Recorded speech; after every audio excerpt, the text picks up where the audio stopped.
Hi, I'm Dr. Chris Burgwald, Director of Adult Discipleship and Evangelization with the Catholic Diocese of Sioux Falls, and I want to welcome you to this session of Foundations of Faith, part of the Bishop Martin Marty Institute for the New Evangelization. I'm here with Father Greg Tschakert, a priest in our diocese and pastor here at St. Catherine Drexel in Sioux Falls, the parish that we're recording this session in. And we're going to be talking today about the Sacrament of Marriage. Now, as with all of these videos, you can find all sorts of church teaching, all sorts of great places, usually in particular the Catechism. So if you want to do deeper study of what the church teaches about marriage, then we're going to be getting into in this set of videos. I would encourage you to look at the Catechism. The paragraphs are 1601 to 1666. So again, that's the Catechism of the Catholic Church, 1601 to 1666. Father, before we get into the first question, basically sort of the basic question, what is marriage? I think it would just be good for people to hear. I mean, you have, even though you're a priest, a celibate priest, you have a lot of experience working with people and their marriages and so on, not only because you witness weddings, but also your role within the tribunal. Can you just talk a little bit about that background a little bit that you bring to this topic?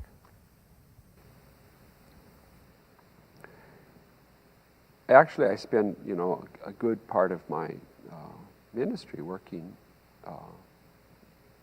with marriage from several different angles. Here at Catherine Drexel, we witness a good number of weddings every year. It's a pretty young parish, but we probably have 20 to 25 weddings in a year's time here at St. Catherine Drexel. And so, I'm meeting with most of those couples on a pretty regular basis throughout that year leading up to their wedding, and they're very, very excited. They're very excited about the wedding day. They're excited about establishing a new relationship, a new family. We talk to them a lot here about, well, what does it mean to be in a Christian marriage? Because from the Catholic perspective, marriage is a sacrament. And, it's one of the 7 sacraments. And people sort of get that. We understand that somehow or another that Jesus is present there when the baptismal water is poured. There's a sign of Christ's new life being poured over a child as he's being baptized. They understand the sacrament of the Eucharist, that the bread and wine become the body and blood of Christ, that's a touchable, tangible sign of Christ's presence. And then I'll say, no, what's the sign of marriage? What's the sacrament of marriage here? Well, they're a little stymied. Right. And we eventually come to say, well, you're going to be the sign of marriage for your spouse. In your very body, you are going to be a sacrament of Christ for each other. By the way you love each other, by the way you lay down your lives for each other in an irrevocable, permanent commitment. You're going to be the sacrament of Christ's presence for each other. Well, that's really quite exciting when people are at some sort of a spiritual level that they can grapple with that. It's a beautiful concept.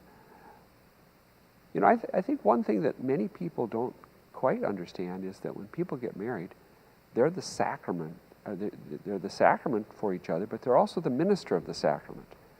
When the priest or the deacon pours the water of baptism, well, he's the minister of the sacrament. When I'm there with a married couple reciting their vows, they're giving those vows to each other. I'm there as a witness to say, yes, this really happened. In fact, sometimes that power to witness the sacrament is delegated to somebody else. Right. I went to a wedding in a Lutheran church a couple weeks ago where they had a dispensation so that the Lutheran pastor could witness their vows. But that couple was giving their vows to each other. I was sitting in the pews that day. And so that's an important piece as we look forward to this lifelong unity. When I work in the tribunal, I'm working from an entirely different angle, although I suppose they inform each other. People that come to the tribunal have had failed marriages. When they come in, the marriage is dead. And basically what we do in the tribunal is we do an autopsy. We say, tell us all about your marriage.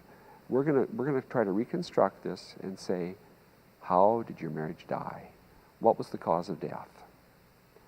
And we take it apart and we say, well, this marriage was dead on arrival. It never really got started.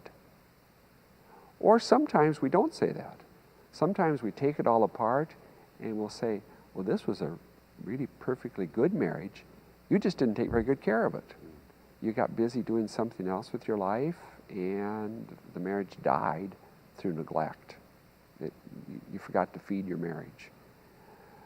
And so I look at it from a lot of different angles. So you said the example maybe of where it's dead on arrival. It wasn't even there at the beginning. So what does the man and the woman coming to get married, what needs to be there as they enter in for it to truly be a sacramental marriage then? First of all, they have to be capable of marriage. You know, a man and a woman getting married have to be capable of living the commitment that they're making. And sometimes they're not capable of it. Maybe at that particular time they were just grossly immature. Getting married is a pretty mature thing to do.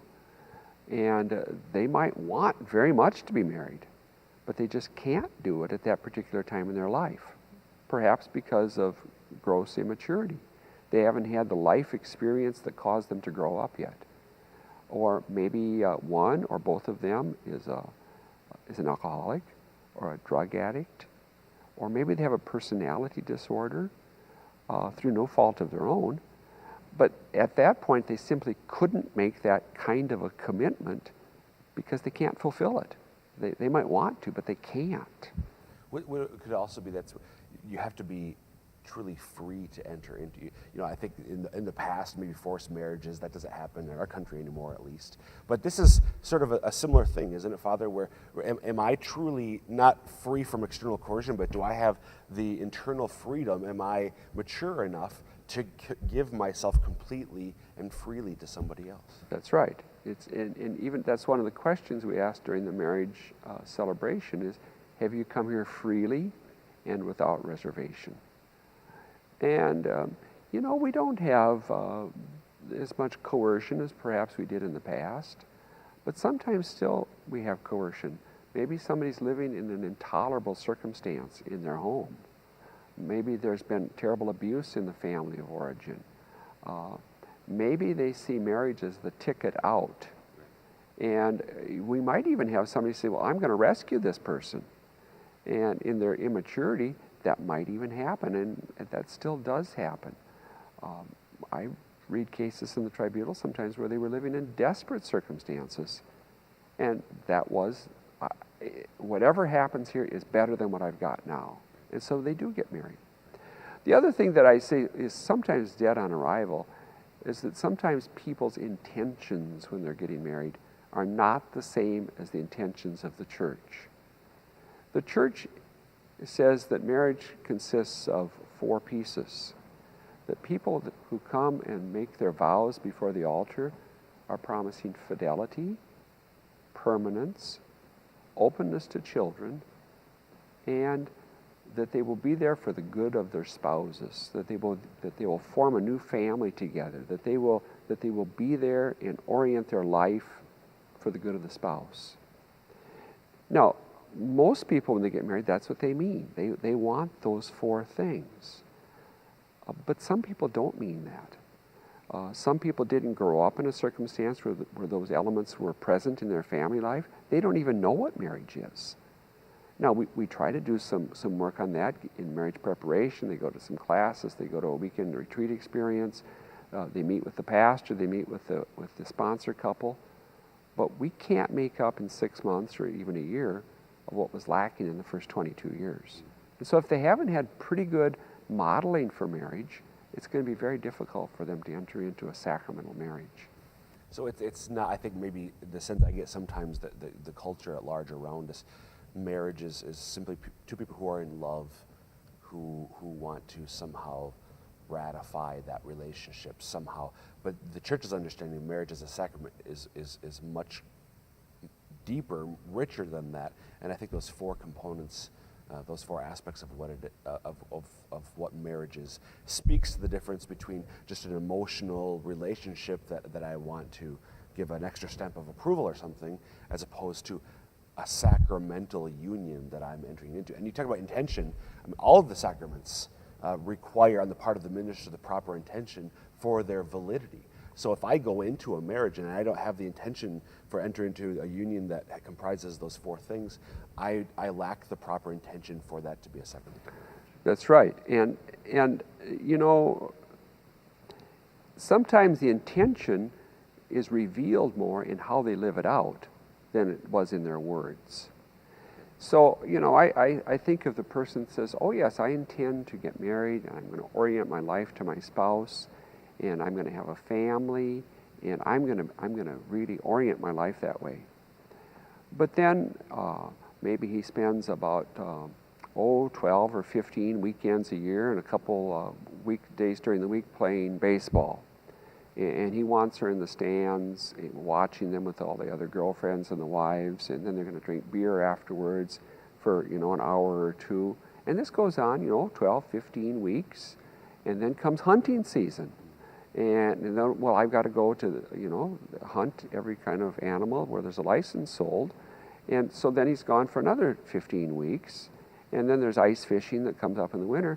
And before you know it, the guy is gone about, you know, 30 weekends out of the year. Well, he said he was going to orient his life to his wife, but did he really? What's revealed in the real world? And that goes along pretty well for a while because that's kind of what they got used to while they were dating. But then they have a baby, and then she's home with the baby all the time. And maybe they have a second baby even. And at some point, she says, no, now it's time to grow up. We're doing adult things now. And he still wants to be an adolescent. Well, did he really intend to do what the church does? Or did he just make an arrangement? Well, that sounds like more of an arrangement than a marriage to me. But that's just one of the intentions, to orient myself to the good of my spouse. In today's promiscuous society, many people say, I'm going to be faithful, but they might not really mean it, because infidelity is so common, even during courtship, that it sort of spills over into marriage. I think faithful can sometimes be mostly faithful. Yeah, it's mostly faithful. Yeah. Or today, I notice that many people struggle with pornography. And that's devastating in the life of marriage. It destroys the trust that was there that should be a part of the marriage bond. And so those are some things that I see that do impact marriage. And I don't intend to paint too gloomy a picture of it, because I know there are many wonderful marriages too. And that people who live heroic lives, laying down their lives for each other. I know that's true. And just today, before we started taping the session, you introduced me to a couple here at the parish, been married for over 40 years. And there are obviously many instances of marriages that go well. What I want to do, Father, is we're going to pause now, and in the next video, I want to talk about a couple things, you know, sort of laying out the reality of where we are in marriage, but talk about then the grace of marriage and the place of Christ in the marriage as well. We'll come back to that in our next video.